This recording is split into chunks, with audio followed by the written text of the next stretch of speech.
Hey guys, welcome to another episode of the Cosmic Barbecue with me, Matt in the Real World, Mikey J. Shields, and Jim Dammit of Dinosaur Pileup. What's going on, dudes? Hello. Good afternoon. Hello. That's a catchy.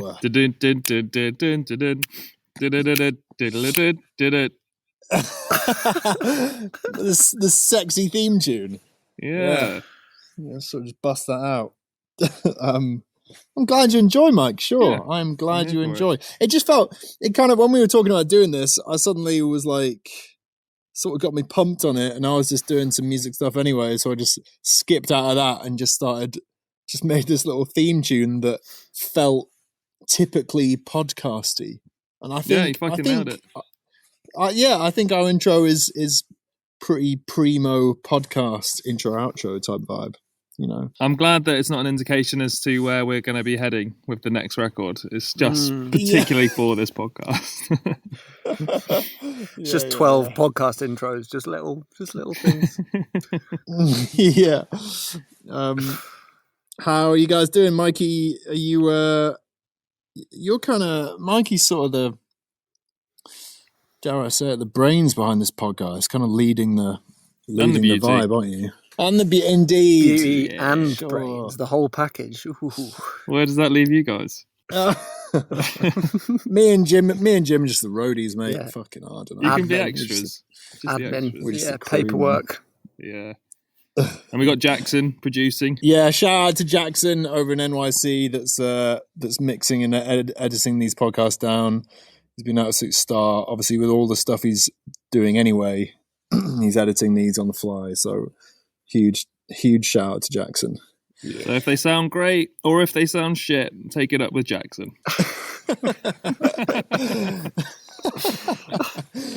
What did you want to chat about today, you guys? Well, I was thinking after what we were discussing in one of the previous podcasts about the chariots of the band, I thought it'd be cool to go back and talk about the different wagons that we've carted our sorry asses around in over the years. Yeah, that's a good one. So I guess we can do it chronologically. Start at the beginning with was the red postal van?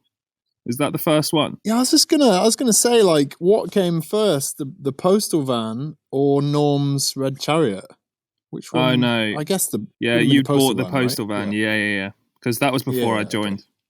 But you've told me many great stories, which I'm sure you can furnish the listeners with. Yeah, so I mean, the first van furnish. Okay. Love it. Okay. Well, wait, what? You're talking about rad candles again.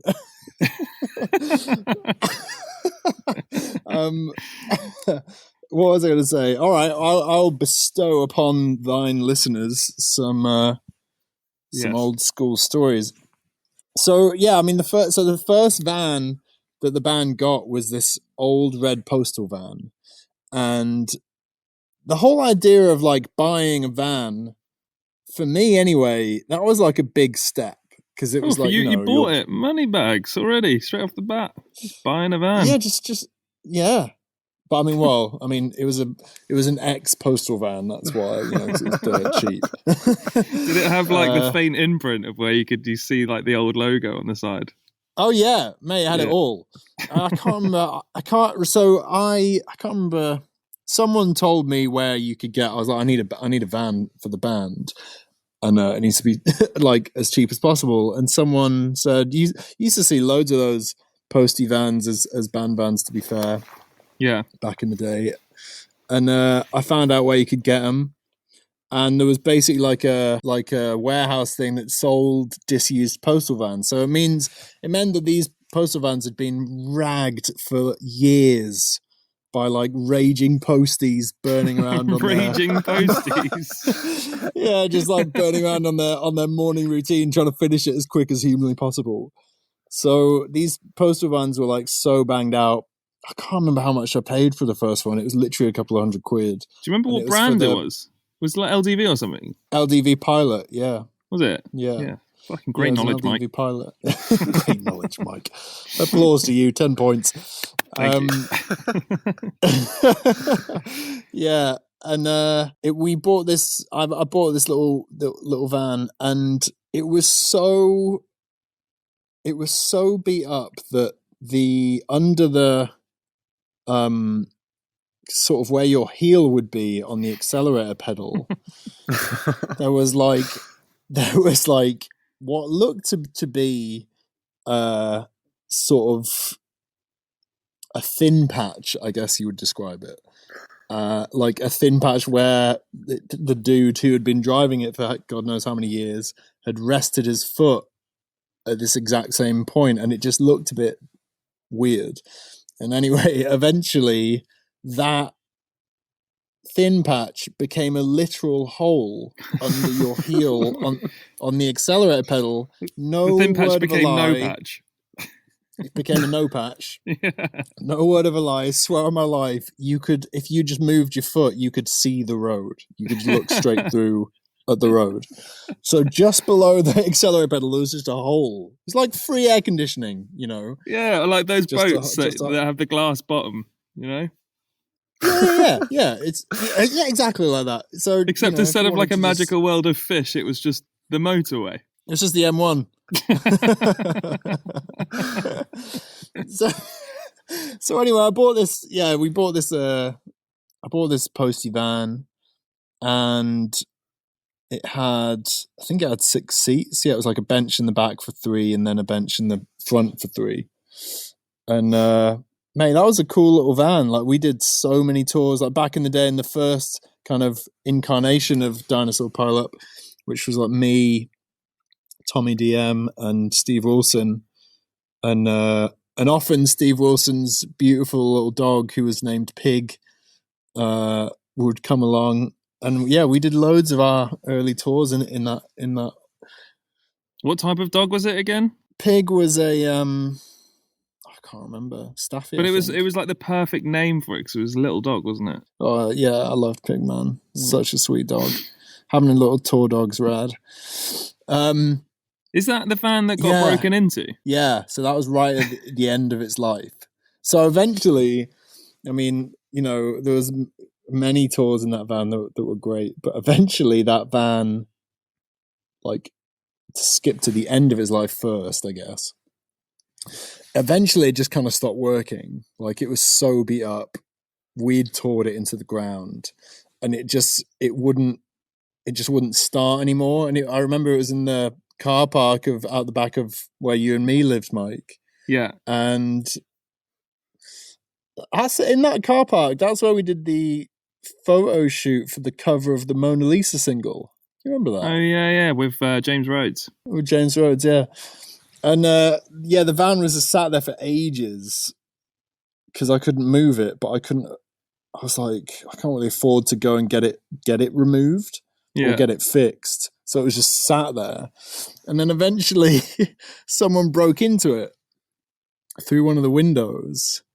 And it was so funny because there was nothing in that van of any value, including the van itself. Like, nothing was valuable. And when I realized it had been broken in, I was like, shit. Like, even though I kind of knew there was nothing in it, the only thing I guess that I valued was all my CDs. All my killer CDs were in like all over it, but in the front and stuff. And I was like, oh fuck! Like, so I ran over, and because I realized the window was like open or broken or whatever it was, I think it was smashed. And the robber that had smashed the window and gone through the van,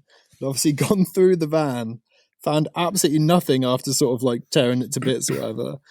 And they'd left all my CDs in a really neat vertical pile on the front seat, like stacked up perfectly. So they'd obviously broken in, gone through the whole van, being like, fuck, there's like nothing in here.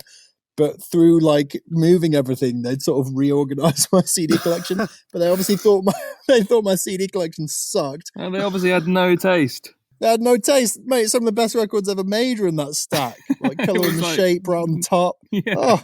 Rage Against the Machine. I was like, what? Why wouldn't you take that? Unbelievable. I love that. Anyway. You like see your van broken into. You're like, my CDs. You run over, they're just there. Go, oh. Yeah. Oh. I remember. I think I was actually talking to you about this the other day, Mike. I remember one time in that van, we'd driven up to Scotland to play Tea in the Park. Oh, yeah. Which from Leeds is a long ass drive. I mean, well, compared to US drives, it's not. But back in the day for us, that was a big drive. And we played Tea in the Park. Which we've never actually done. So you did it way back then, but we've never actually played it as us three. No. Have we not? No, I don't think so.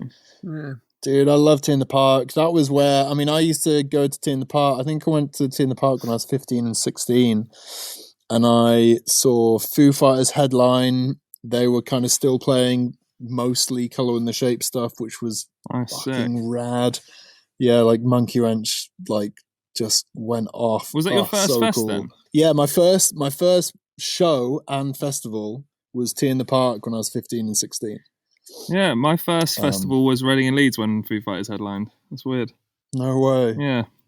Yeah. I remember one of my friends that I was with watching the Foos passed out. When they came on, I remember she turned around and I saw her eyes roll to the back of her head. I was like, oh my fucking Christ.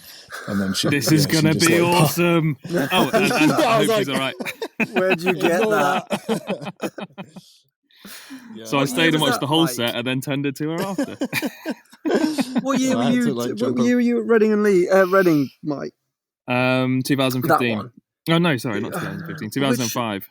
Who else was on that bill? Was Muse on main support to Foos that year? No, Kings of Leon I think were on before. It was Pixies, Foo Fighters, and Iron Maiden. Oh shit, yeah. I don't think I was at that one. I was at one of my first Foos ones. I had to get out. The crush was so bad at the front. Yeah, it was fucking awful for me as well. Yeah. There was a massive guy next to me in a Slayer t-shirt who was like, I've never experienced anything like this. I was like, wild. Fucking Slayer fan, bro. I remember getting some guy having a slash on the back of my legs in the pit, not near the pit for Muse. And that's sweet. I was like, that's fucking cool. And then the Foos came on and I literally couldn't breathe, so I surfed out the front. I think that was before they had the because they've got the barrier now, haven't they? The second barrier to sort of stop the crushing from being so bad. Just so many people, man. And their grog. So you were at Tea in the Park. Yeah, that same Tea in the Park, I discovered Jimmy Eat World. They were on the kind of second stage, kind of literally mid-afternoon, and they were playing Clarity. So that was just before Bleed American came out. Oh shit! Yeah, which is wild because obviously when Bleed American came out, they just exploded and Salt, Sweat, Sugar just changed everything for them. But yeah, I mean, Clarity by Jimmy Eat World's one of my favorite records of all time. Actually, I love that record. So they were playing. That's what I discovered them off. They were playing. I can remember they were playing a song called Blister at the end of their set. Anyway, blew my mind. So that was cool discovering them. Anyway, fast forward many years, and me, Steve, and Tom have just played Tea in the Park. Was anyone there? And you know what? I can't remember. Probably not. You'd probably remember. I mean, I can't remember, man. The one thing I do remember weirdly was when we were. So funny, man. We were parked in our little LDV Pilot. To describe how big an LDV Pilot van is to everybody who kind of doesn't know what one is, it's it's freaking tiny. It's like the smallest size you could have a 6-seater van could possibly be. It's like a minivan. Yeah, it's like the same size as a fucking American family wagon. Yeah, and we're parked in the band parking with all the freaking buses. So it was bus after bus after bus after bus, Pilot. Our tiny little Pilot. You could basically fit our van into the driving cockpit of one of the buses. So ridiculous.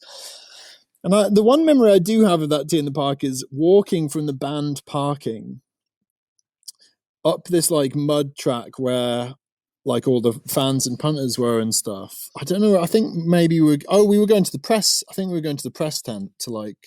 Speaking of, or if this is what you're going to say, but there's a really great interview. I think you can still maybe find it on YouTube of Tom and Steve. Oh yeah, yeah, just those two doing an interview back in the day. What, from I Tea would in the recommend. Park? Yeah, I'd recommend watching it. It's brilliant. No way, amazing. Sorry, carry on. Yeah, and I remember the only thing I remember is walking up that mud track. And loads of like fans walking the other way, and we must have just caught this kid's attention as we were walking past. And he walked past and he was staring at us. So I like saw him, and he looked at us and he's like, "Are you famous?" and I thought about that for a second. I was like, "No." So I was like, "No." And then walked past him. I don't know. I never forgot that. Like I just didn't know what to say because I was like, well, "Not we're playing, yet, kid." Yeah, like we're playing, but we're definitely not famous. So I don't know how to answer that. Anyway, so later on, Steve kind of starts partying, and we've got to get back. And he's like, "Fuck it, dudes, I'm going to stay and get a lift back to Leeds with." Was it with horses? Wasn't it with horses? Because isn't that what "Get Off My Ghost Train" is about, or something? That song is about. Know. I'm not sure. It might have been. It literally might have been. I have no idea anymore. I can't remember if horses were playing then or not. Anyway, I might have made that up. I might have fabricated that memory, but it doesn't matter. It's all Yeah, it's texture. All just texture to the story. Yeah, texture. Seasoning. Seasoning. So me and Tom, by this point, it's pretty late, and we're like, yeah, we've got let's roll. Steve's gonna stay. So me and Tom roll back, but obviously Tom didn't drive, so it was me and Steve that were meant to be driving this drive back. But suddenly Steve's not doing it, so it's just me, and I was like, oh, all right, I reckon I can do it, so it's fine. Now, the drive back from Tea in the Park is pretty gnarly, especially late when you're knackered and you play the show and everything. And holy shit, man, I was so tired. And it was pissing it down with rain. Classic. On the way back from Scotland. That is classic. Yeah, it was like torrential rain. And I remember the only way I could stay awake, I was literally falling asleep at the wheel. And Tom was falling asleep next to me. We were like, dude, fuck, we can't just pull over and sleep on the side of the road. Like, there's no heating in this van. There's a hole in the fucking floor. Like, we've got to get back, but we are like, literally, I'm falling asleep at the wheel. So every 20 minutes for the whole journey back, pretty much, like through the Highlands of fucking Scotland, we'd pull over to the side of the road and just get out and stand in the rain for like 2 minutes just to like wake us up. We just like, so it's freezing cold, like super heavy wind and stuff. So every 20 minutes we just pull over, get out. It was horrible, man. It's like some torture exercise. Just fucking getting soaked and freezing cold and then jumping back in sodded and just driving a bit more. Yeah. Oh, man, honestly, I think we got back to Leeds at like 6 a.m. or something. It was fucking really hairy. Brutal. Yeah, it's horrible. Anyway, so that was one of the tour stories from that van. I remember another one when I'd been... so I used to like drive to Bridlington when I was recording Growing Pains at James Kenosha's studio over in Bridlington. Bridlington was about... I can't remember if it was an hour or 2 hours from Leeds. I can't remember, but it was a long drive-ish, Yeah. And I would be obviously doing that on my own because I was recording that album on my own. And... sometimes that was kind of cool, just taking that drive out, and I'd just spin a bunch of CDs on the stereo and just kind of listen to music on my own. But then sometimes it was kind of like a lonely journey of like, fuck, I'm doing this alone, and it's no one else's kind of journey but mine. Like this whole undertaking is mine, sort of alone. There's no one sort of checking on me, and it was weird. Just you and James, right? It was just me and James making that record. So James, not even an engineer, right? It was literally just the two of you. Literally, yeah. It was just me going into the live room, playing bass, drums, guitar, vocals, and James sat in the control room at the desk. So it was just me and him for months. Yeah, dude, it was heavy. Yeah, that is intense. How long were you there for? Yeah, like I can't remember, but months, because we knew that we were making it on our own, but we wanted it to be so great. We were like, we don't want this to be like a DIY record. I want this to like stand up against great records. So like we really dug in. Overproduce it, if anything, you know? Yeah, sure. I want that to sound like there's 50 fuckers on this album. And I remember going up, there's one point where you're getting near to James's studio. There's this massive hill, like really dangerous one, that has like, it's so unbelievably steep and long that it has like truck runoffs for if trucks' brakes fail. Yeah. But it has like it has a couple of them in case trucks' brakes fail and they have to just like run off to the side and sort of crash. It has these runoffs. And also at the top of the hill, to sort of protect lowly travelers or whatever from the gnarliness of this hill, it's got a big statue of Jesus. Like, I don't know. Yeah, it's really ominous, man. So like when you're coming the other way, so when you're headed away from James's studio back to Leeds, you sort of pass this big shadowy Jesus statue overlooking this hectic hill. It's pretty gnarly. And there was one time where we'd done a couple of weeks or whatever at James's, and I was going to go back to Leeds for a couple of days, take some time out.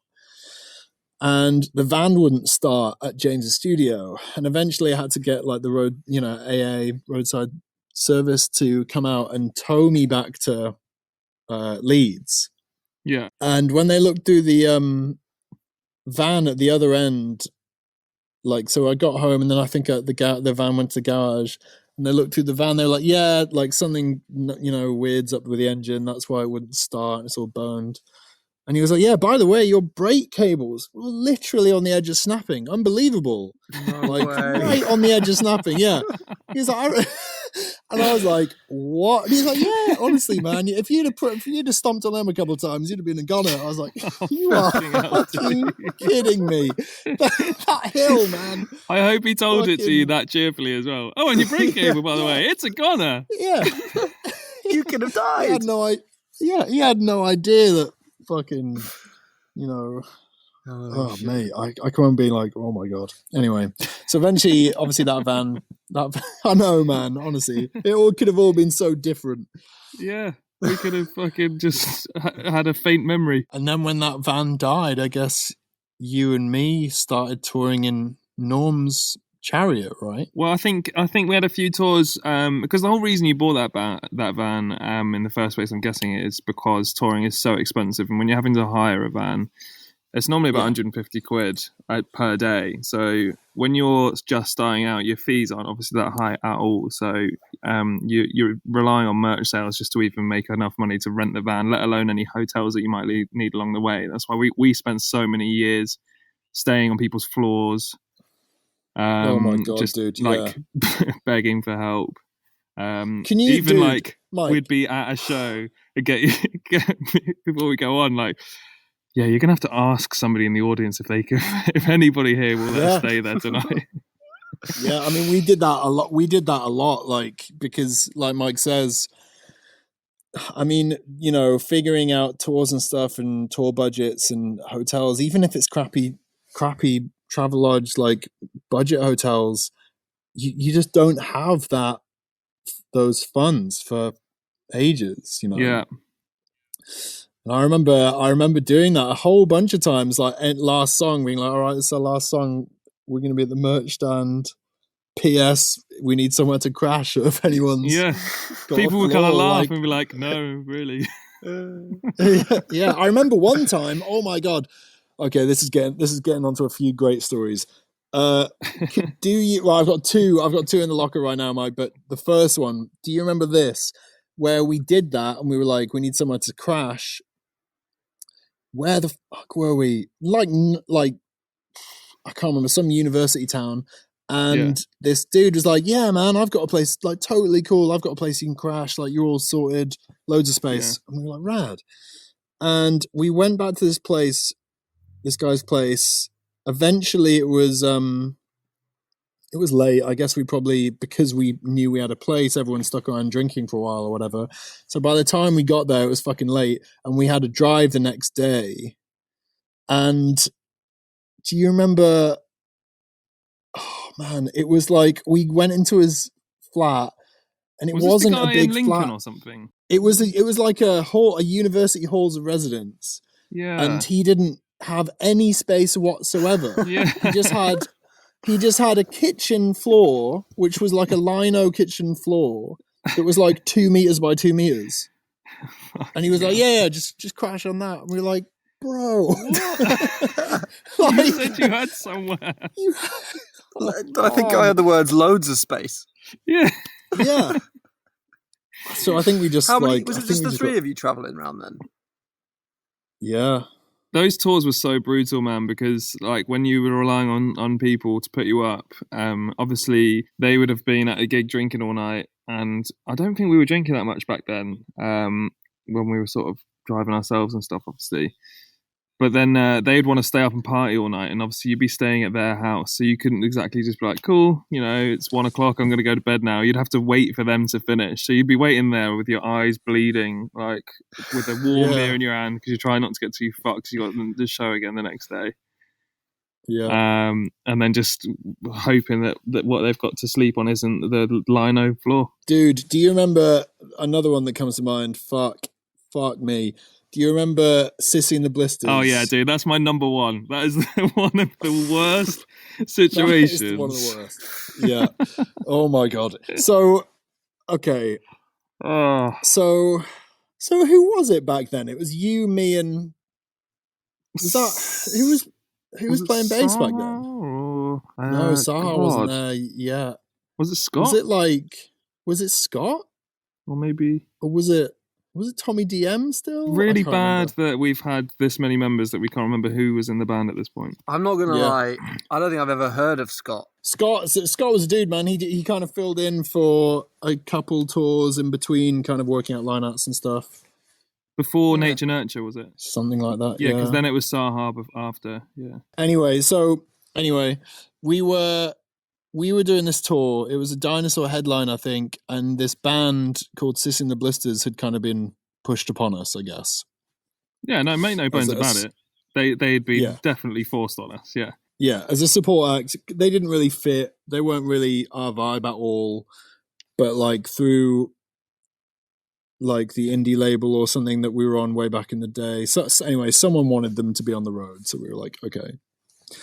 Unfortunately, it turned out that they kind of didn't know the sort of etiquette of touring yet, and the fact that being a nice person to other people matters is how you should do it. And really matters. And so they were like, yeah, stoked on being this fucking whatever band, and it might have even been their first tour or something, Yeah, I think it might have been. And they maybe had a bit of hype, so they felt like maybe a bit entitled. So they would often kind of trash dressing rooms, like.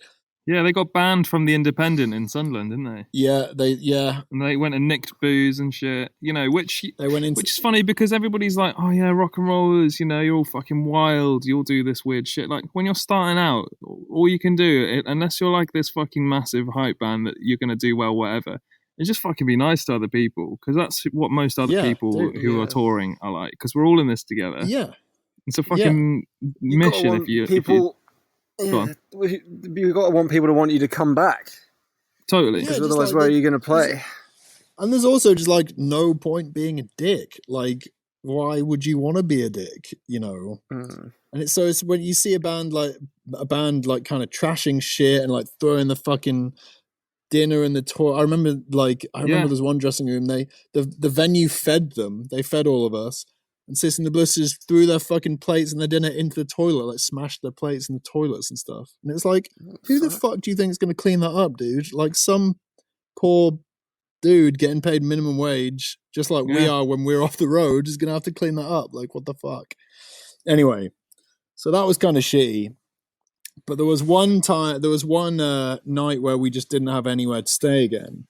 And one of the guys in that band was like, yeah, I've got room, like you can crash it. We literally had no other options. I can't remember where it was, but we had nowhere to stay.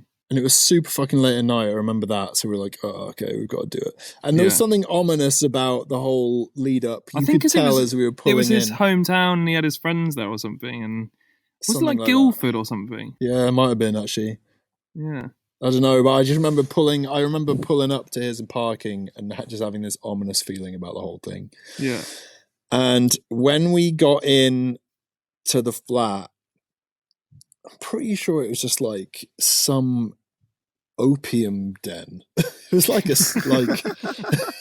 it was fucking gnarly. As soon as he opened the door, it was like, this is not good. This is not good. Yeah.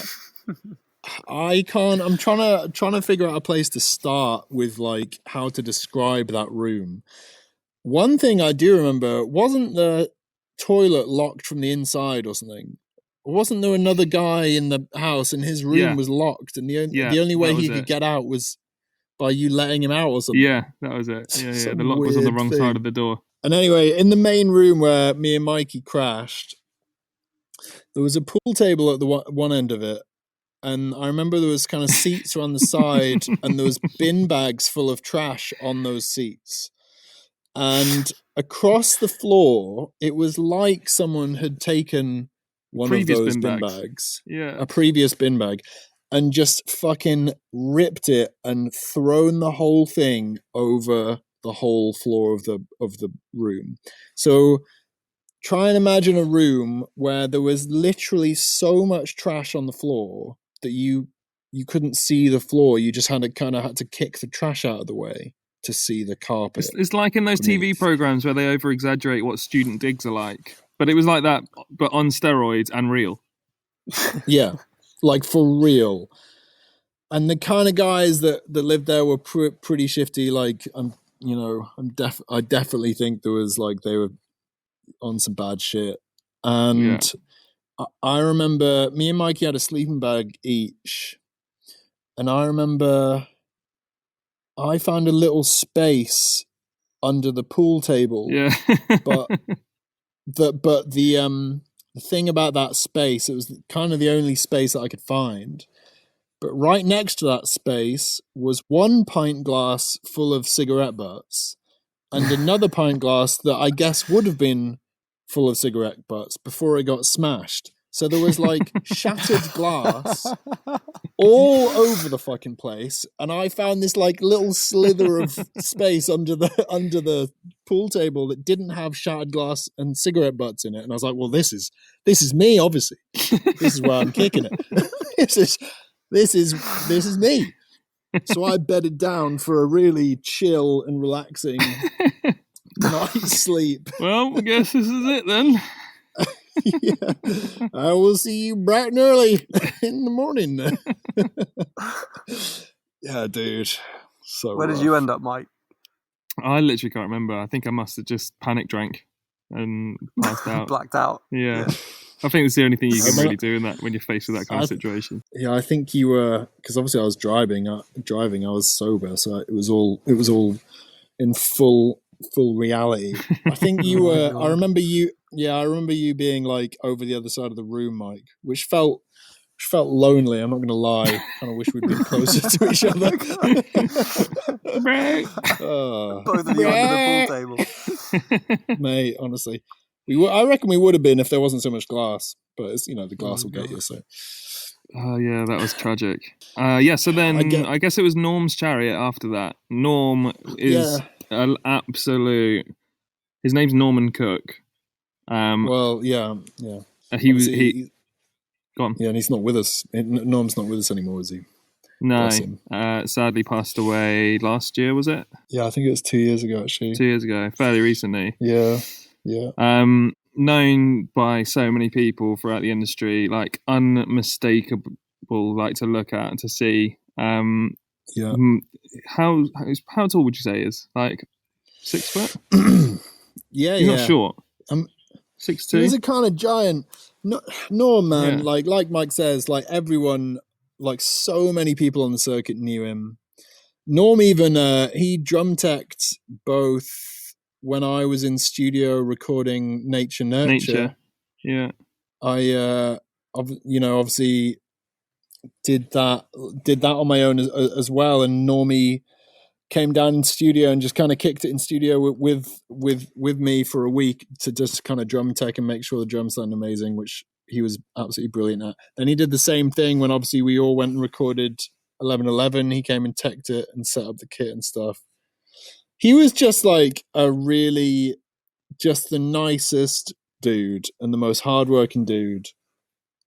But he was an incredible drummer too. He used to play like session drums for Cliff Richard and stuff, like wild session gigs. He had long white hair, white beard. Yeah, he was literally. We used to call him a wizard. Right? Yeah, he was kind of like, and I say this with love because we all like deeply loved him, but he was kind of like something out of Lord of the Rings. Yeah, like wasn't he? Yeah, he was like massive in height, kind of massive in every way, really. Yeah. Massive long white wizard hair. Yeah.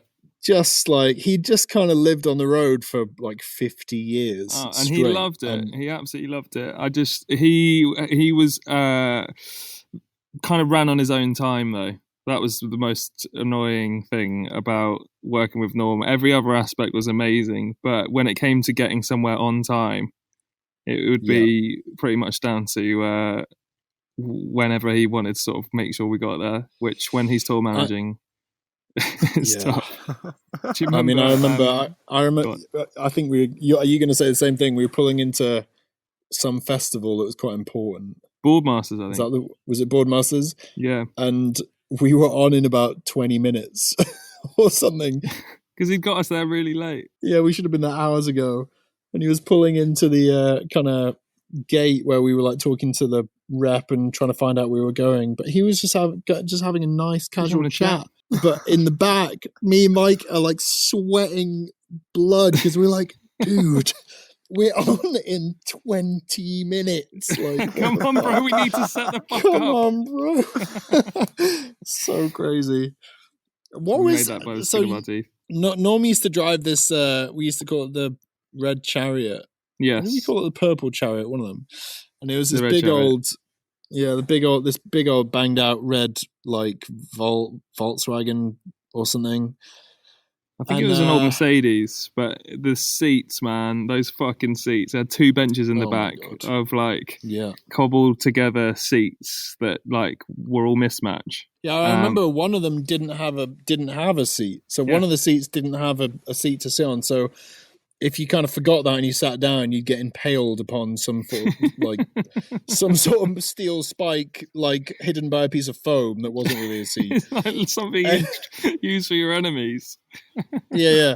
And if you were lying across it trying to get some sleep on a drive, it was just like the most uncomfortable, torturous thing. Hey Mike, what was that scenario? Why that one time when we come back from Dundee or something? Yeah, man, yeah. And we were talking because it was right. I think it was right at the end of the tour. I think the tour hadn't been going well, and we had previously stayed at Tom and Lynn's house. Tom from Poor Pub By Horses and Lynn's from Mother Volpine. We'd stayed there one night before the tour, sort of a few dates before the end of the tour, and we were like, look, we've got a few shows up in Scotland.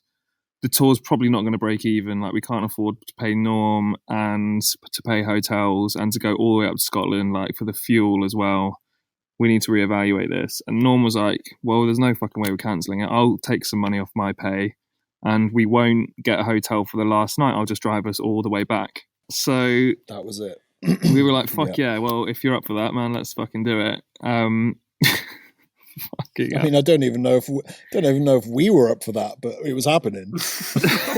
Yeah, I think to be fair, it was mostly Norm pushing us because that sounded more like a punishment. But we played in Dundee. Obviously, fucking get off stage, pack down, and get on your way. You're not gone till like midnight, and from Dundee to London is a fucking long way. Yeah, that was 8 hours, I reckon. In that van. Yeah, in the most uncomfortable van that you couldn't even lay down on the two bench seats. And obviously, we were trying to keep Norm awake anyway. And and make sure that we got there safe. But yeah, I just remember stopping every couple of hours and just wanting to die. Can you remember? We used to joke because Norm often would be driving up front, and he'd sort of be dead silent, staring forward, not saying anything for ages, just in the zone. And then all of a sudden, he'd just like jolt and jerk. He'd be like, "Ugh," and like the van would like jerk. And we used to joke that like he was having like some sort of wild acid flashback, and he just saw like 100% he was. He just saw some massive dragon in the middle of the massive road. Pink elephant. Every time we did it, we were like, "Oh, another pink elephant." Yeah. I remember on that drive, on being on one of the bench seats and looking at you, Mike, and you were just staring into my eyes, but you were no longer there. Like you had left the building hours ago, and it was I was a broken man. Yeah, mate. I was just staring into this empty shell of what used to be Mike. Mike Shells. Mike Shells, yeah. It's just so brutal, man. I remember like trying to get some sleep on the floor of that van. Oh, just you couldn't. There was no way. There's nowhere in that van to be comfortable. And I remember, I think we'd actually got back into London at about sort of 5 a.m, but Norm for some reason wouldn't drop me off anywhere near where I needed to go. So I just got out in the middle of London at 5 a.m, like somebody who's sort of been pushed out and woken up, and then you just in a complete daze. I was like, I don't really know where I am or where I'm supposed to go. Cheers, Norm. No sleep all that night on the last fucking day of the tour. I was like, why am I doing this? Comparing that with, I don't know, one of my favorite touring experiences in terms of what we were touring in was the RV in the States. Like, fuck yeah, that man. was, even though it was, yeah, the shredder. Like, even though it was gnarly as hell, they're some of my fondest memories of touring. And obviously, you know, that's what we wrote. That's what Celebrity Mansions was written in, and it was about those tours and those experiences. And obviously, we had the same vehicle for like 3 tours. It was, you know, the same thing. We bought this amazing secondhand RV because we basically, was it last year or 2 years ago or something like that? It can't be last year. No, it was 2 or 3 years ago now. Yeah, maybe even 5 years ago.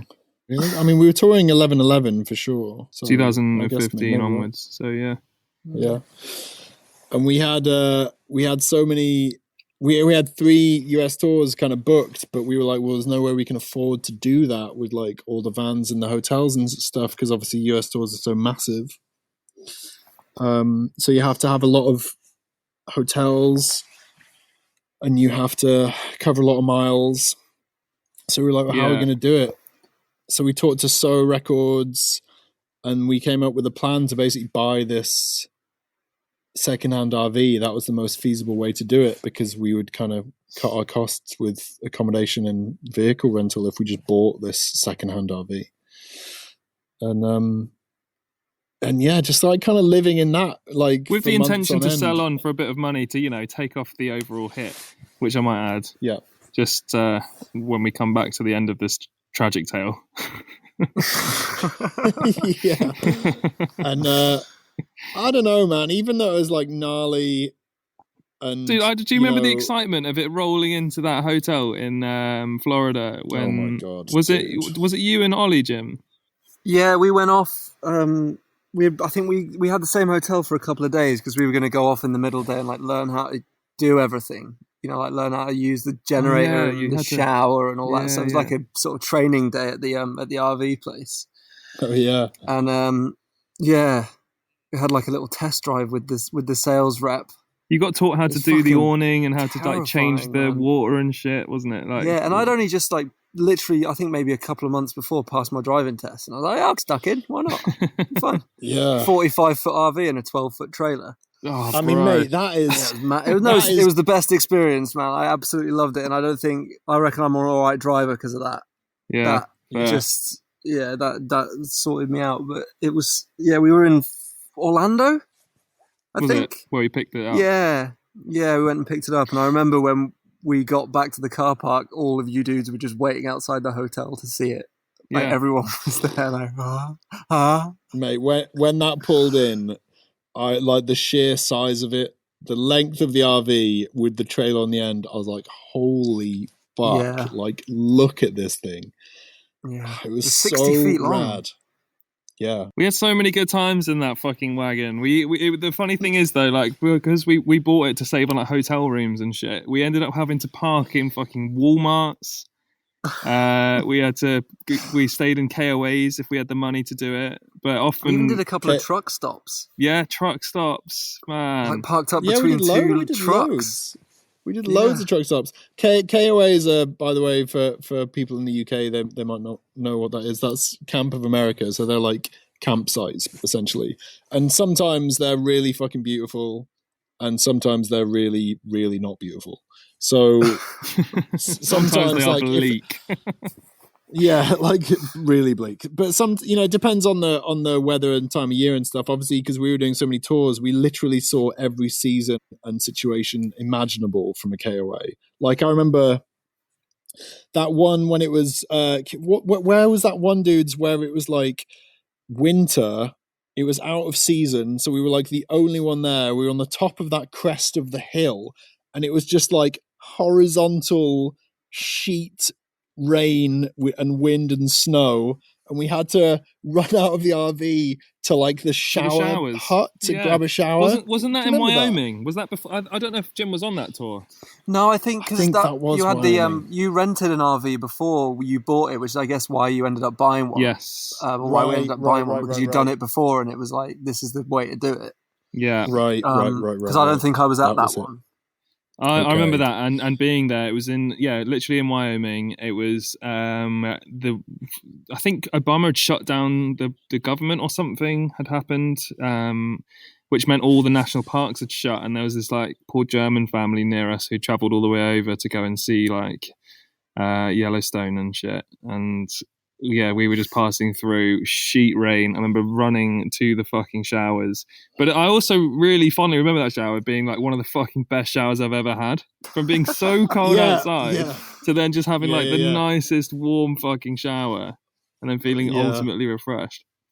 It was dope. But it was just that like thing of waking up because it was fucking freezing, waking up in fucking freezing RV covered by some shitty blanket you bought at Walmart or whatever. Yeah. And then like running out into this like Baltic, Arctic type like weather, just so brutal. I don't know. There's those other times where like you remember when we were in Florida and we were staying at that. I think this was the beginning of one of the tours where we'd bought the shredder. By the way, that the RV that we bought, we coined the OG shredder. So we got like sticker decals and stuff, and it had its own nameplate across the front and shit. But it was the start of one of those tours in Florida, and we kicked out the barbecue. Do you remember that? And I took that photograph of us all by the barbecue. Amazing. Yeah. And the taxi driver that like took us into town or Walmart or whatever to buy food kept on trying to sell us drugs and pretending that he wasn't. You remember that? And then we were like, "Nah, we're cool, man." And then he was like, "Well." He waited for us to come out of the shop after he dropped us in there, didn't he? And he was like, well, let me take you back. So he took us back, and then we were like, you can drop us here. And he was like, no, I'll take you right down to your pitch. I was like, fuck me, we're going to die. He's literally going to murder us. Dude. Yeah, he was just like trying to get our numbers so hard because he was like, I'm selling these guys drugs for sure. And we're like, no, you're not. Just chill out. Stop following us. Super weird. Super weird. Literally drove right down to our RV. It freaked me out. Anyway. Yeah. Oh, you remember that? And right next to our RV, there was that other RV that had been crushed by a tree. Yeah. Remember that? Oh, we heard that like mad sound because they had cordoned it off, hadn't they? The people had done a runner and left their RV or something, and then we heard the tree fall down in the middle of the night. Yeah, it just completely and we all went flattened out, and it flattened it. Yeah, it's wild. Yeah, I remember that pulling into Denver that time, and the trailer came off the back of the RV. Fucking hell, dude. God, yeah. Like dude. Sheared off. And I was driving. And again, like I would not experienced at all. And I just clicked back to that. I'd seen a video somewhere or like read something somewhere that said if the trailer starts shaking or wobbling, you just speed up and you'll be fine. So I saw the trailer wobbling in the mirror, and then I was like, right, okay, I'll speed up, and it'll straighten out, which is a lie apparently. Well, no. I think that would have been right because I've looked into it. It's a myth. So it started going like crazy, like 6 feet out each side of the out the back of the RV, and there's all these cars like peeping and tooting. So we pull over and we're on the exit ramp coming into central Denver, and there's cars going past us at like 70 miles an hour, and we have to cross-load the gear, remember, from the trailer into the RV so we could get to the show. Freeway. It was like fucking terrifying. Yeah. But it was insane. Can you remember, like, we need to illustrate how impossibly dangerous this situation was, because I remember we were on this elevated freeway coming over, and as Jim said, he'd suddenly seen the trailer like going wild out the back. And did you see it like first or something, or did it make the noise first? I think I just saw it in the mirror, like shaking from side to side. I was like, yeah, speed up, whatever. Because I mean, it was going so far out the side of the RV. If that had hit a car, I mean, it would have. Yeah, there were cars swerving out of the way for sure. Like, so dangerous. It was bad. Yeah.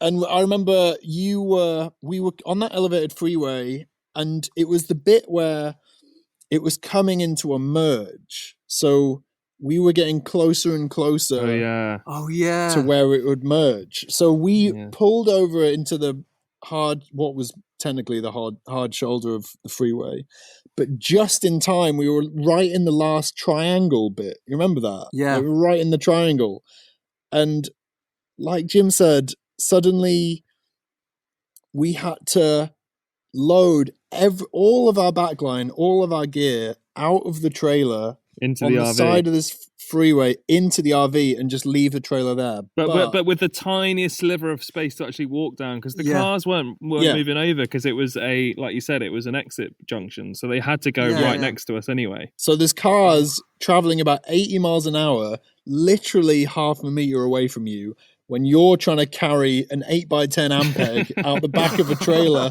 trying to fit it into the side of a fucking RV with trucks and shit going past you like 80, like, oh my God, so unbelievably dangerous. Yeah, I remember just being like, I remember thinking as we were loading shit into the side of the thing, I was like, if I see one of my boys get just annihilated by a vehicle right now, I just don't know if I'll ever recover from that. Like, I don't know if I could, I just can't see that happen. Matt's like, I don't know if I'll be able to play the show tonight. What happens if it's Mike or Jim? No rhythm. Oh my God. We just fucking abandoned it, didn't we? We abandoned that trailer. We just left it there. Yeah. We just left it there, yeah. We had to make the show.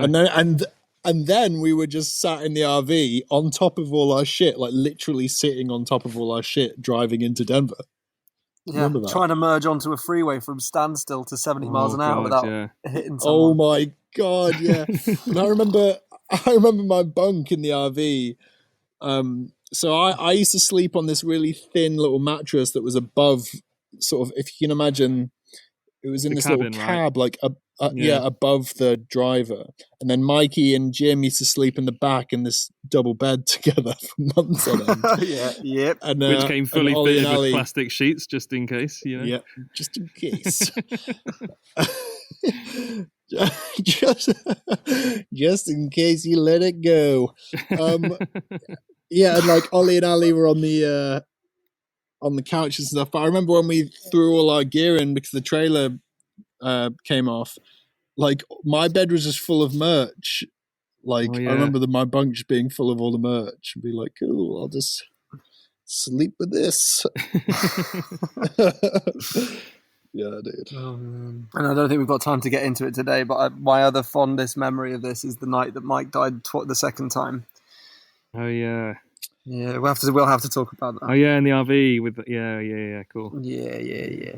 Wait. Let's not get into it. But which one are you talking about? Are you talking about after the Metallica show? Yeah, after the Metallica show. Time. After when everything had wound down and you and I went back there, Matt, and we shared that beer on the trailer because we were both so shell shocked. Then we went into the RV and Ollie was asleep with his head on his fist. we woke him up, and he was like, "Oh, I've been waiting for you." Yeah, I was waiting for you. Like, you were asleep, dude. Yeah, dude. All right. Well, I mean, Mike dying is definitely well, all the times Mike's died is a separate podcast. All the time. Yeah. I think we'll pick it up for the next episode, maybe. And finish off the Chariots of Dinosaur. Totally. Yeah. All right, dudes. Everybody stay safe and keep looking after each other. Yeah. Yeah. Alrighty. Have a good one. Now time for some of that sexy music. Oh, it's the sex. Oh, do. Later. All right, catch you later. Right.